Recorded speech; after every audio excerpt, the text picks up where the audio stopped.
Hello guys, in this video, I will show you how to add multi-language support in Webflow without using Weglot in 2025.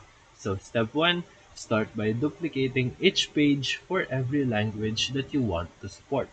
Step 2, create a language switcher using buttons or drop-down links that redirect to the corresponding language page. Step 3, translate each page manually or using AI tools like DeepL, then paste the translated content. Step 4, use folders in Webflow to organize pages per language for clean URLs like ES or FR.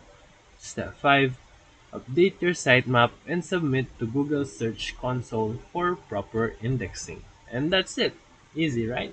If this video helped you, feel free to like and subscribe for more quick tutorials, reviews, and comparison videos. Thank you for watching.